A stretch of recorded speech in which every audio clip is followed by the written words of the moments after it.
Hi everybody, Thank you for a crazy.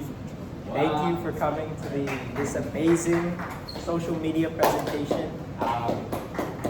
You will learn why you should get off social media. So we all carry phones around with us, right? And it's been normalized in our society. But moderation is key for all of this, and spending too much time online is really bad. We made this presentation not to lecture you like some 60-year-old why you should delete your phone or not use social media.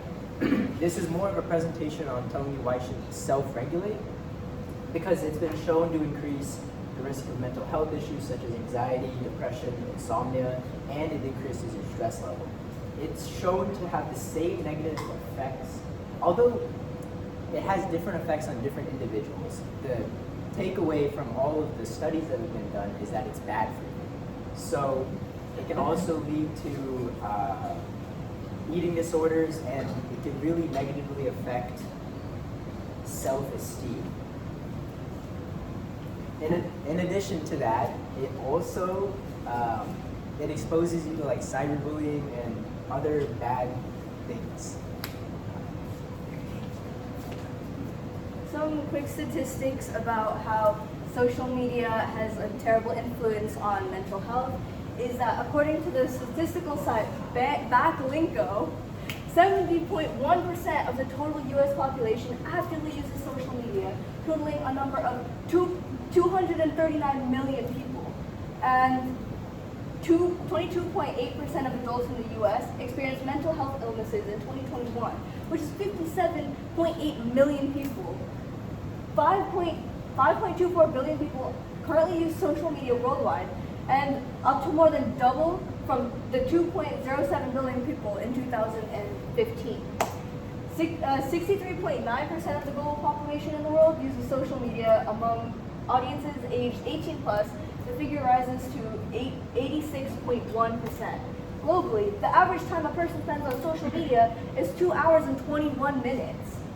And according to the National Alliance on Mental Illnesses, 5.5% of the adults in the U.S. experienced serious mental health illnesses in 2021, which is 14.1 million people, and 16.5% of youth in the U.S. aged from 6 to 17 experienced a mental health disorder in 2016. Okay, so what is the science say? Recent research, including the study of link between excessive social media use and psychiatric disorders, highlights a growing concern.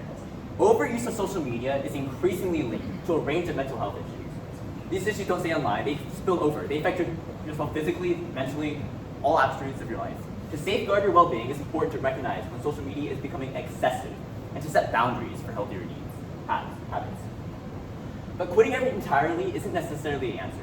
Studies show that social media and the internet are double-edged swords. They can both harm and help our mental health.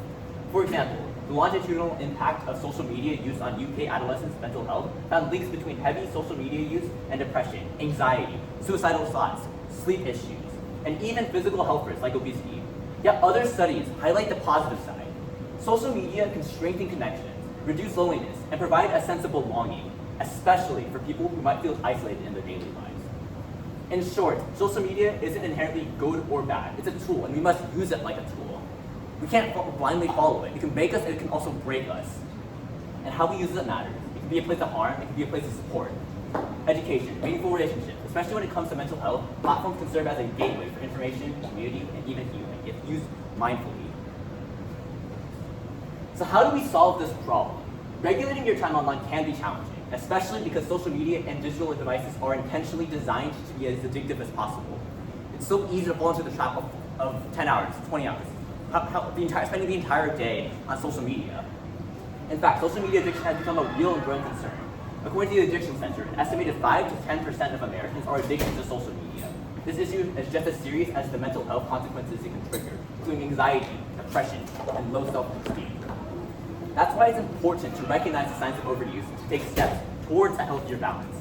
In the next part of our presentation, we'll share practical strategies to help you reduce screen time, reconnect with the real world, and protect your mental well-being. So how do we actually solve this problem? Addressing the mental health impacts of social media requires more than just vague suggestions. Oh, touch grass, hey, go outside, make connections, meet friends. There's more to it than that.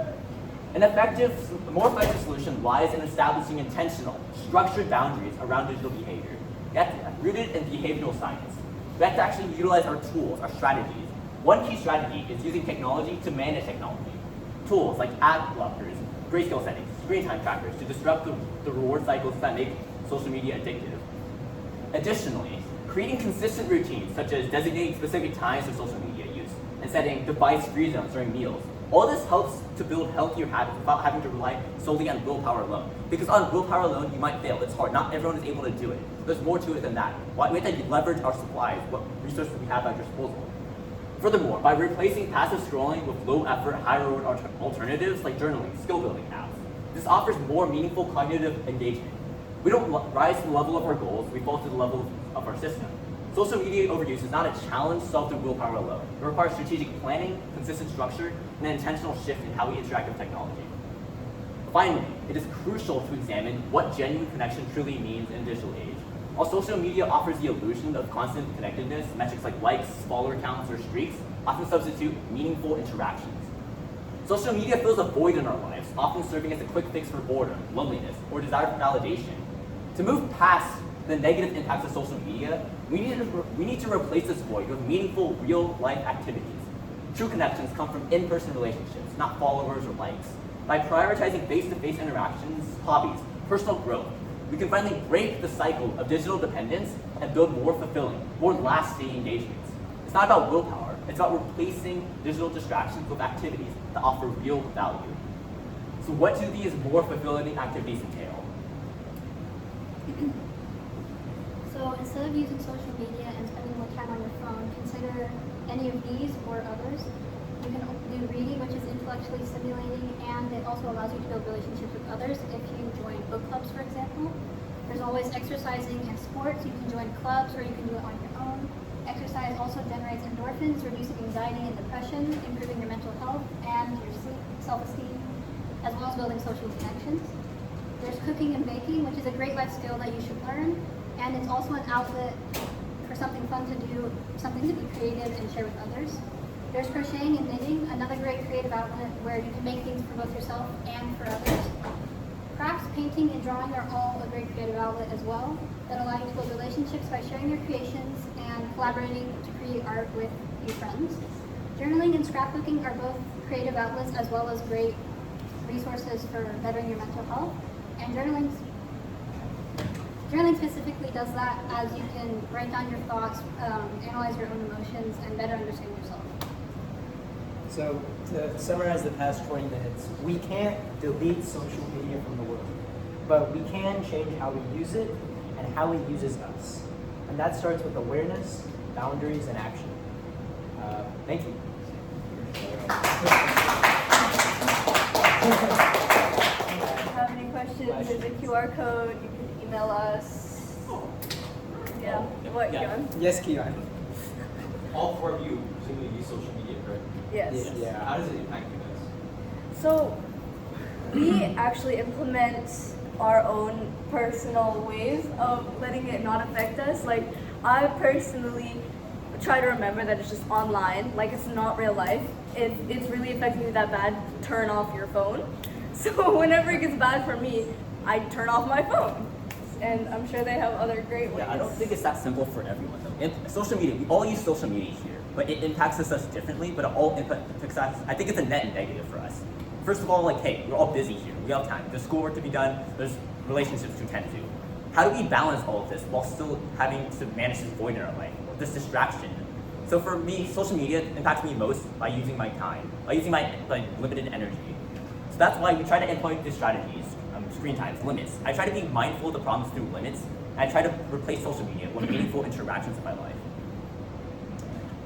For me, personally, whenever, like Osman said, it takes up a lot of my time, and whenever I take breaks from studying, I go on Reels for like 15 minutes, and I always think it's gonna energize me, but then it turns out it tires me out. So whenever I really need to focus, I just delete Instagram or TikTok, or that's my way of just getting rid of the social media for the time